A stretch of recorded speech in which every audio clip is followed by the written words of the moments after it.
to find the book will find it, and it'll sell when it sells. And I'm honestly, seriously not concerned. I got a shit ton to sell, but I'm not worried about it at all. It'll be fine. Good. It's an interesting concept, the whole thing about books. All right, so let's nail this down. So I am here talking to the one and only Mr. Rob Angel. I love the name. Isn't that kind of a, did girls just love that name when you're growing up? They love giving me crap about it. Really? Did they? Oh, yeah. Johnny Angel, it's an old song. Angel Food Cake. Are you the angel? Are you a devil? I mean, there's no joke with that name I haven't heard.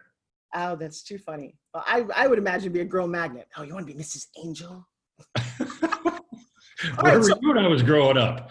God knows. I was actually the shy, goofy little girl who didn't date much, who was very introverted. I wish I'd wasted a lot of time, and I knew it growing up too. I just didn't know how to pivot it fast enough. I didn't know that this world was what it is. I grew up with a very my dad didn't even want to vote because he couldn't afford to go to jury duty, and that was his whole logic. And they were very small. They had no relatives. It was just my family. We were the goofy family on the block. My dad was a magician and an inventor. Like I took a half a garbage can and a lawnmower engine and made me with paper mache a Batmobile that actually worked. We had some very strange inventions in my world, and I was the goofy kid. I was the one you're like, oh, remember the Breakfast Club? The girl in the black? Yeah. Oh, yeah. Yes. Forbes, it doesn't look like anything's changed. Thank you very much. You're welcome. I will tell you, I'm definitely an outsider, and I love it that way. And I think that you are too. And I loved listening to you speak the other day when I heard you and Alec. It's nice to hear the stories. But it is an interesting concept about wanting to be a speaker. When did you decide that you wanted to do that? Well, I don't like the word. I've always wanted to be a teacher since I was very young. I wanted to share. That's really the word that I prefer to use. And Pictionary got in the way, and life got in the way, but I'm always teaching, right? So that way I don't have to stand on a stage to teach. And so now with Zoom or whatever it looks like, that's the next iteration of what I want to do.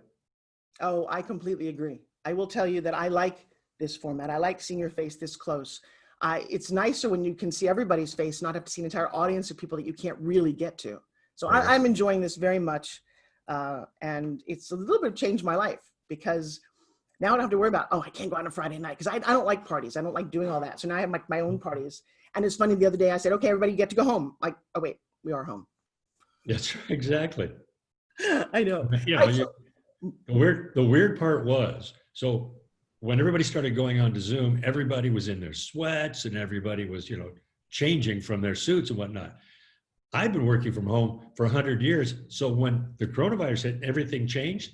I started showering and putting on pants every day. It's bizarre. Well, in the same vein, I looked at a lot of talk show hosts. Like I was watching Wendy Williams, like no makeup and really weird. I'm like, I've always done Zoom since it came out. Why would you ever want to show up? This is in public.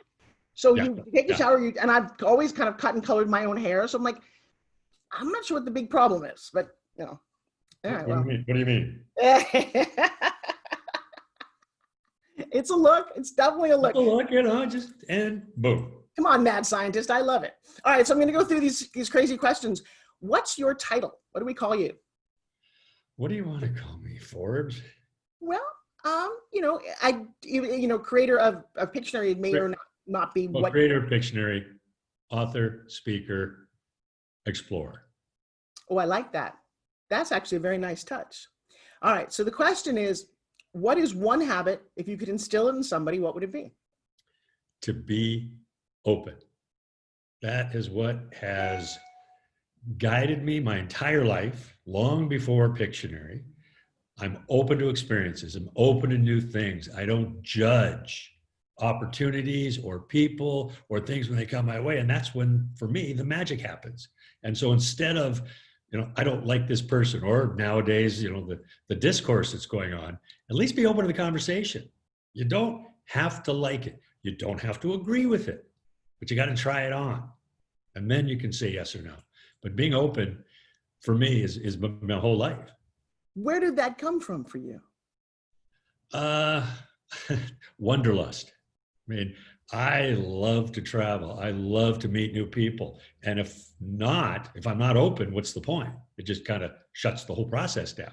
And so I'm always curious, right? Being open is just about being curious. All right, so I do a little technique here, and I'm actually curious to see if that came from this question. What's your first memory in life? I was in a high chair and I was eating breakfast and throwing it at the dog. And what decision did you make about life based on that moment? Think about it. I was going to feed the dog. No? Uh, well, clearly at whatever I was, 18 months, whatever. Right, no, but just pretend that you could make a decision. What might it have been? Yeah, to give to somebody else, be up a little higher. Just give to other people. Give to the dog. Feed everybody else. But so that's interesting. So take that one sentence and think about how it kind of shaped your life. Just give to others. Because I'm trying to understand, most people are not open. And so while that might be a habit for you, I'm going to say if somebody doesn't innately understand that, they're going to read that and go, what is he talking about? Right. So what do you say to somebody who's not innately that way? What might the habit have to be for them? I play a game called left, right, center.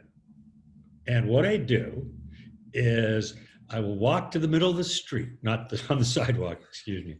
I'll close my eyes and I'll tilt my head back, and the first word that comes to my mind, I will do left, right, center, forward, back, or stay. And it's just a little trick I play on myself to be more open and be present and do whatever's around me in that moment.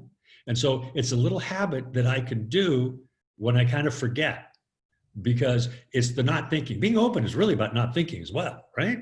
And so if I'm overthinking being open, I'm not open. And I'm talking about myself, everybody. I mean, this is me as well. This isn't just people that I'm talking to.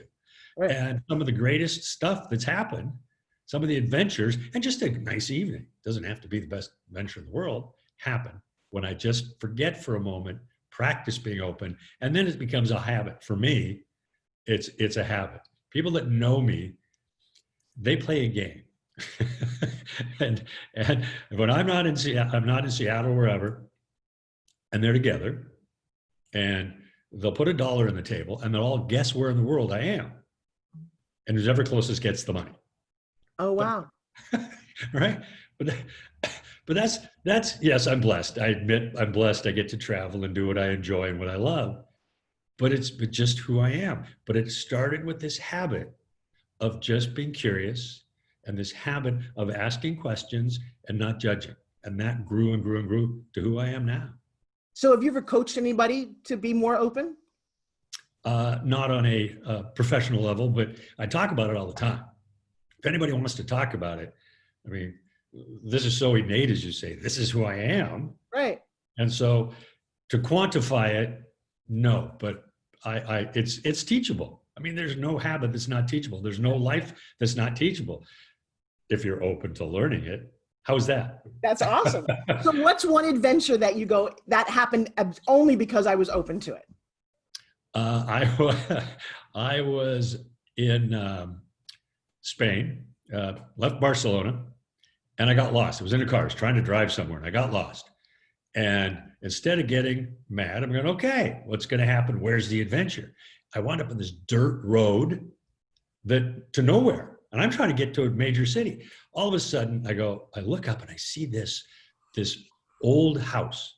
And I go, well, maybe I should go directions. So I go up and I realize it's a restaurant. I'm hungry, why not? So I sit down and I have a plate of mussels and a little glass of wine, and I look over at the table next to me, and there are 6 women, none of which speak English.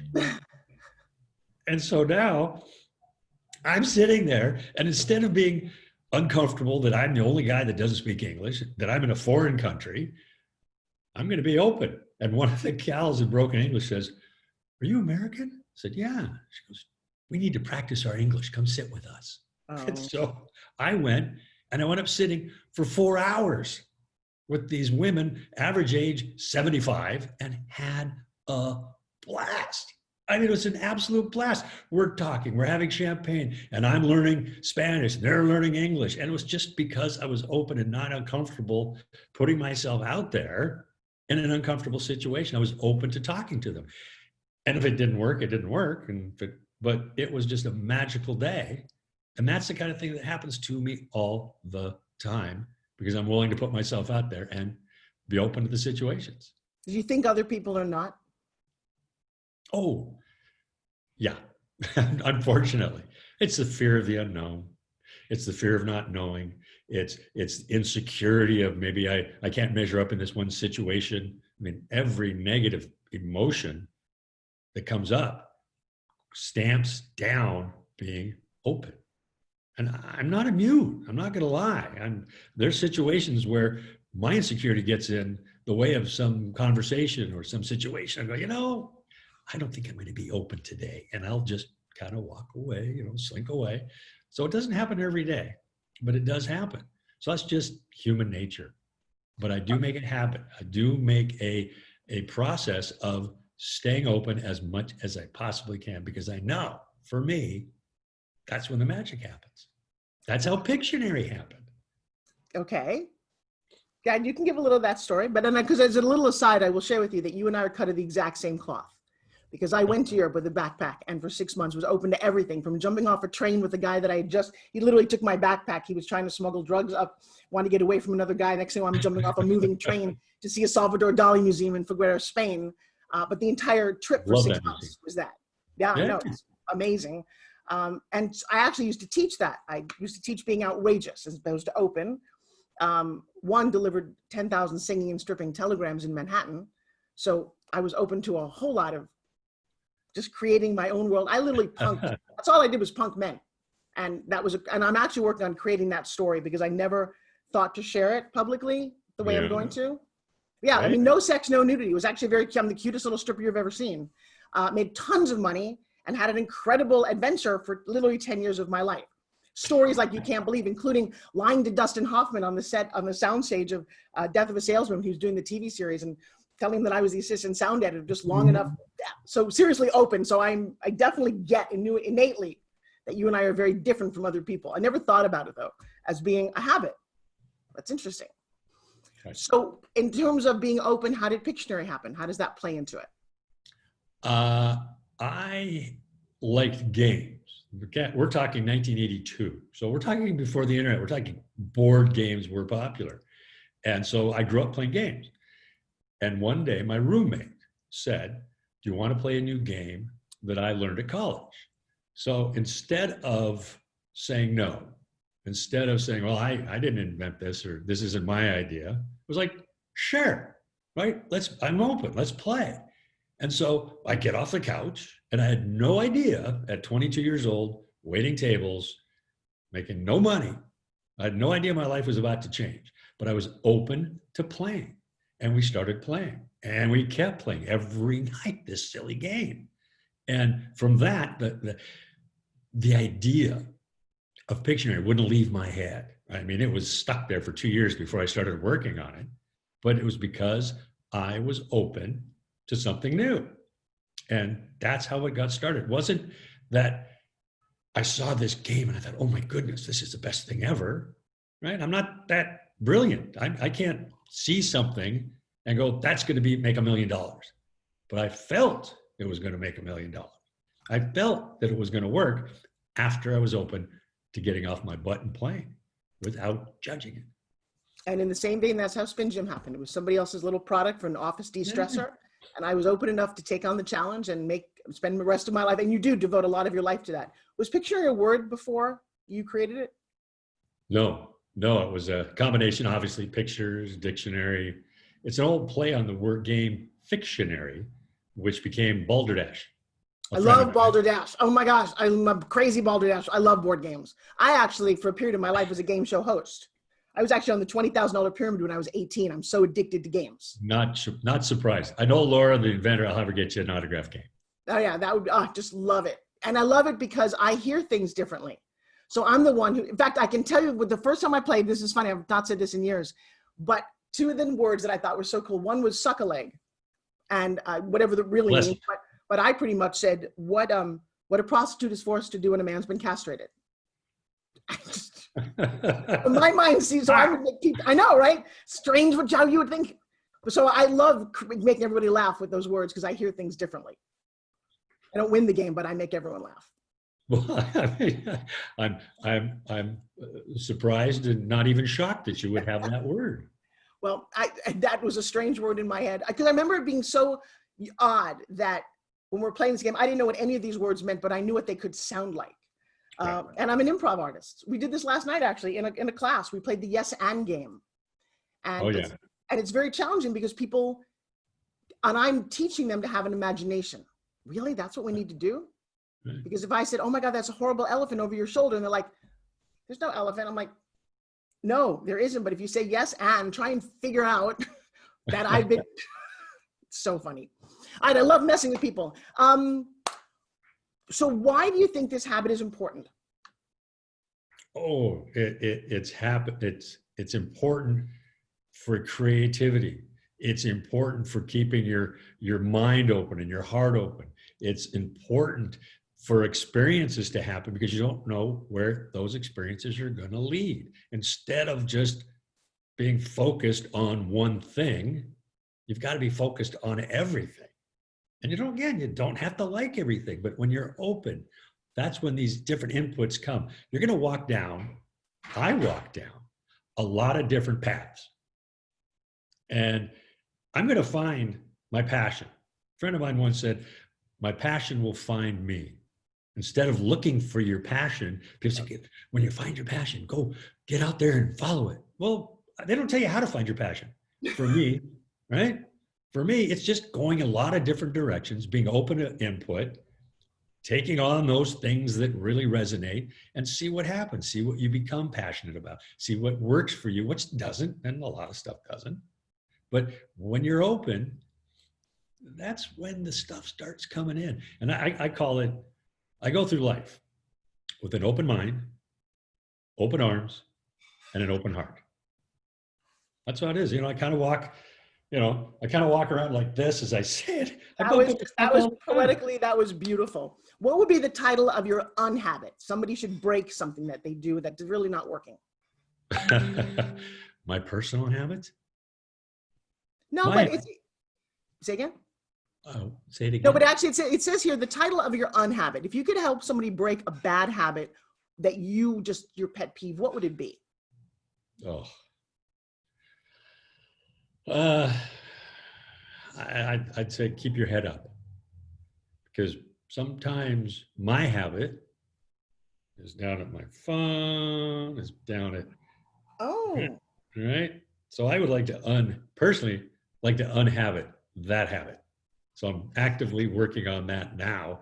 For 2 days at Forbes, I'm going to pat myself in the back. yeah. There we go. If I could do it, 2 nights in a row now, I have not turned on my phone when I went to bed. And this is new for me because I like reading the newspaper in bed. Well, it's funny that you just said the phone. This is my son. I make a habit of answering the call no matter what I'm doing. If it's my kids, hey baby, what are you doing? Tell them hi.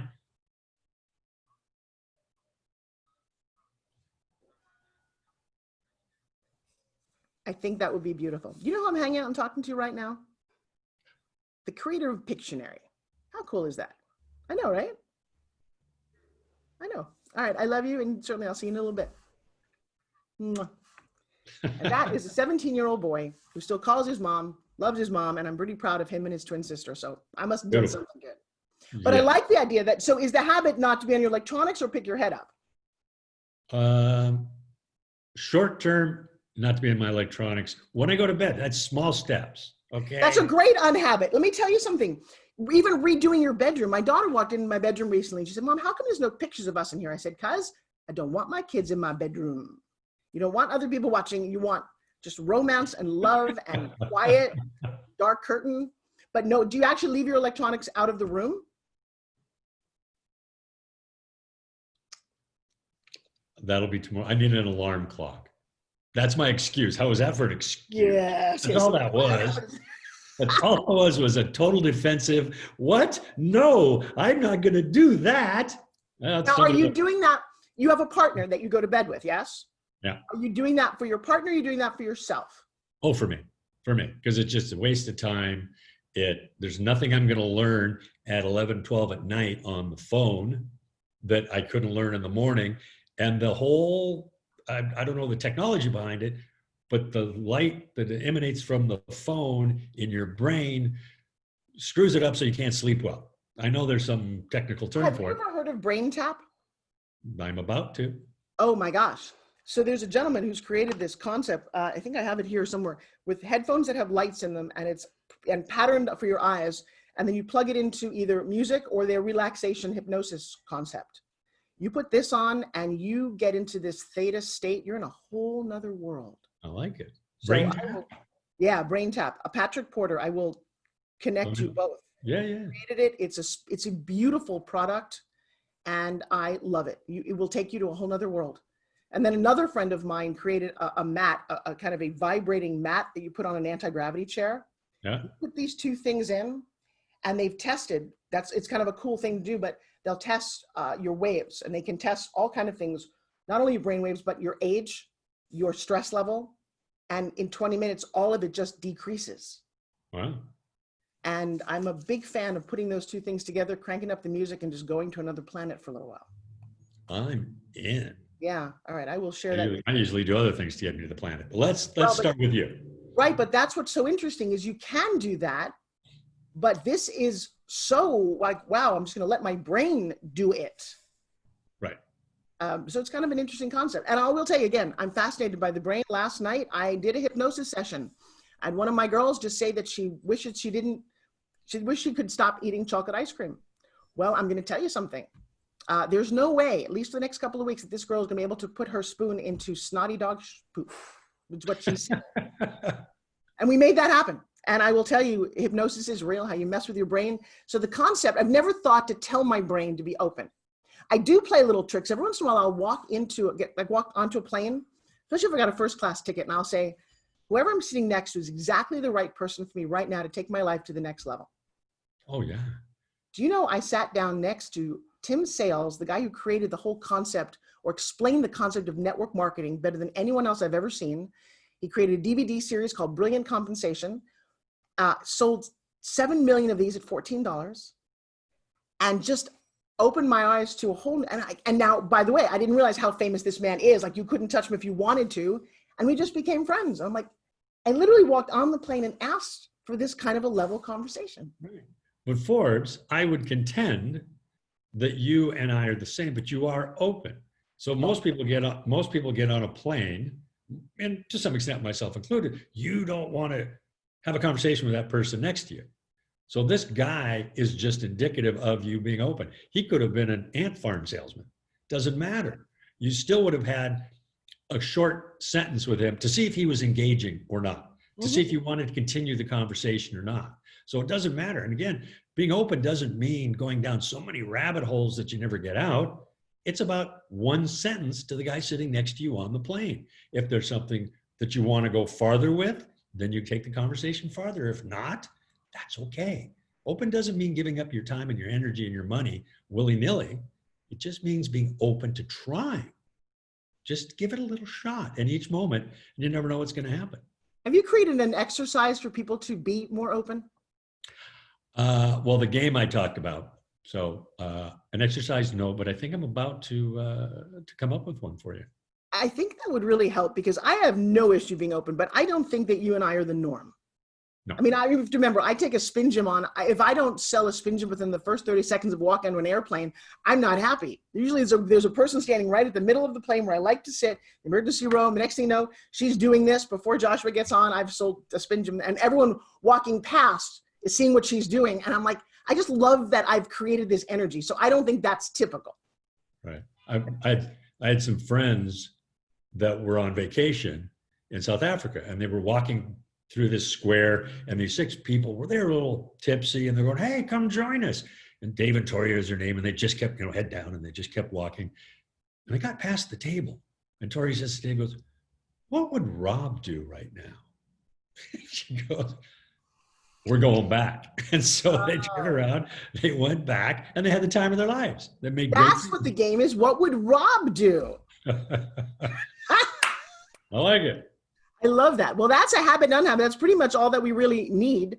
No less than 300 words. I might need a little bit more about the unhabit. Why is being on electronics not a good thing? Why should we unhabit that more? I would like to look at it differently, saying electronics, and look at it as things that aren't serving me that are easily physically fixable, meaning the phone in my hand isn't that complicated. So I don't have to unhabit eating, drinking, or breathing. It's keeping me awake at night. The consequences of that phone, and the phone is not the main point, but that habit is taking time away from my sleep. That habit is getting my mind racing when it shouldn't be. That habit of that phone is now taking me away from what I should be doing. And that's primarily sleeping and what I should be doing in the morning. Because if I'm on my phone for an hour or doing something for an hour, then that's just a waste of time. So I had this really interesting conversation yesterday. Which one? Do you remember life before phones? Because I'm almost like, wow, what did we do? Oh, I don't know. We showed up on time and we had appointments. You know, we were responsible. We were being held accountable. We had to actually go out of our way to learn things. And we didn't take a picture of everything, including ourselves. We didn't take a picture. Yeah, I know. It's guilty. I own a URL called 24exposures.com. You only get 24 pictures, 12exposures.com as well. But when you get this, you only get 24 pictures in the course of a day. So you can't have your phone and snap it, 47 times to look for the best picture. You only get 24. Yeah. That's very funny. Very funny. Are you a football fan? I am. Who's your team? Seahawks. Ah, all right. Well, come here. Oh, is that good? What is she gonna? What am I gonna see here in a minute? No. Joshua's coming. He's getting ready to go to the gym. Hey, how you doing? So that's Good, man. Joshua. How are you? And he happened to be wearing his Redskins, which See, he has a nice picture on him. his picture looks beautiful. Yeah, yours looks like crap. Mine looks like crap. Wow. Just for that, because What? love you. Love you. Bye. Seahawks. But I like that's- Seahawks. What are you gonna do with that jersey? Gonna frame that? Yeah. Seriously, that's worth money now. I've had this for years. It shows. I'm talking years. So I'm holding on to everything I can. All right, I love you, baby. Go have a good All one. right, take care. Actually, he's on a laptop, just so you know. I don't know what you want. For what? Your videos. No. Go to the gym. I'll talk to you in a bit. He's become my full-time video editor. Great 3D graphic artist. I gotta get me one of those. Oh, I'll tell you. Let me know. All right. What do you need? What does he need? Well, whatever he needs, I'll hook you guys up. That's tomorrow's conversation. Yes. Bio. I know you've got a bio. You'll pop me one no more than 500 words, no less than 300. The bio? Yeah, you got a bio you can just send me Yeah. Oh, yeah. There's a in the back of your book. electronic press kit. Someone Okay. sent. Great. That would be great with a headshot. So the one quote, write a quote on why habits are important. And the quote actually lives above your picture, which I'm going to send to you that you can do anything you want with, but it looks a little like that. So it becomes your quote and probably your picture, though mine's very cute, but I'd probably put yours there. Just totally kidding with you. All right. So what would you like that quote to be, do you think? I don't know. I mean, it could always be open, but Oh, that's boring. right. That's why. Being open opens doors. Being open is how I start all my posts. I mean, I don't do a lot of them. Right. I don't. And so when on Instagram and Facebook Forbes, this whole thing that we're doing and we're talking about,